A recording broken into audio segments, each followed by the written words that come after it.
5,5 millions de véhicules d'occasion sont vendus chaque année en France avec une explosion des ventes des modèles les plus récents. Alors vendre sa voiture, une expérience parfois compliquée, mais depuis peu les sociétés proposent de prendre en charge, comme pour un appartement, la vente de votre automobile. Alors que valent ces services? Que faut-il savoir avant de faire appel à ces intermédiaires? Ce soir c'est Karine Guilloc qui vous répond. Une première question, la vente de voitures d'occasion représente-t-elle un gros marché? Et oui, 5,5 millions de véhicules d'occasion vendus chaque année, vous l'avez dit Xavier, c'est 2 fois plus que les voitures neuves et 60% des Français revendent eux-mêmes leurs véhicules directement à un autre particulier. Alors l'autre possibilité, c'est le concessionnaire qui reprend votre ancien modèle lorsque vous en achetez un nouveau, mais le prix proposé est en moyenne inférieur de 20% à la cote officielle, d'où l'attachement des Français à la vente en direct.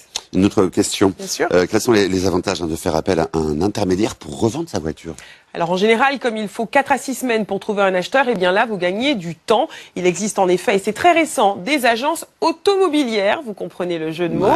Elles s'occupent de la vente de votre véhicule comme elles le feraient pour un appartement, de la petite annonce à la transaction.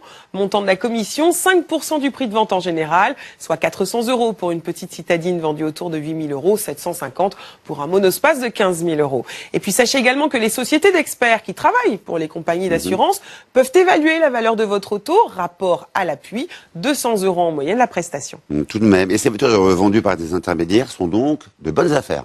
On peut le supposer en effet dans la mesure où ces professionnels sélectionnent les véhicules qu'ils vendent et puis surtout ils engagent leur responsabilité en cas de litige. Ce sont eux qui seront poursuivis par l'acheteur. Quoi qu'il en soit, si vous voulez acheter une voiture et même si le modèle est très récent, n'hésitez pas, quitte à le payer de votre poche, demandez un contrôle technique ou un second contrôle. Si le véhicule a déjà été examiné, il vous en coûtera 70 €, mais au moins vous aurez une garantie supplémentaire. Pas de fausses économies donc. Merci beaucoup Karine.